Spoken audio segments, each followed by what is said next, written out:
Hi guys, welcome back to my one more video blog. ఈరోజు మనం మైసూర్ బజ్జీ ఎట్లా prepare చేసుకున్నామో చూద్దాం ఇంట్లో. సో హోటల్ బజ్జీలు ఫస్ట్ బౌల్ తీసుకొని దాంట్లో పల్లీలు అయితే వేగించుదాం. పల్లీలు అయితే వేడైనాయి అనే టైంకి అవి పక్కకు తీసేసి సేమ్ బౌల్లో పచ్చిమిర్చి కూడా వేసేసుకున్నాం. ఒక 10 to 12 పచ్చిమిర్చి అయితే తీసుకున్నాం. సో పల్లీలు చూడండి మంచిగా వేగినాయి. సో వీటిని ఒక ప్లేట్లో తీసేసుకొని ఆ పొట్టు మొత్తం తీసేసుకోవాలి. సో ఇవన్నీ పక్కకు పెట్టేసి పచ్చిమిర్చి కూడా మంచిగా వేగుతున్నాయి. చూడండి ఎంత మంచిగా ఉంది.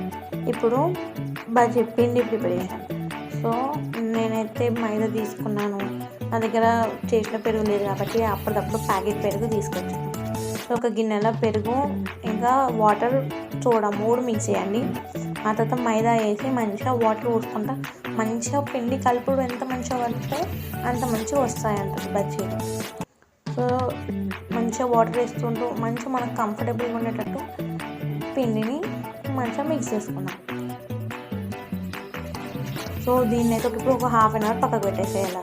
స్టవ్ ముట్టించి ½ గంట అయినాక ఆయిల్ పోసి ఫస్ట్ రౌండ్కి నేనైతే 3 వేసాను. ఎందుకంటే నాకు ఎట్లా వస్తుందో తెలియదు కాబట్టి 3 సడన్గా ఫస్ట్ టైం వేసేసాను.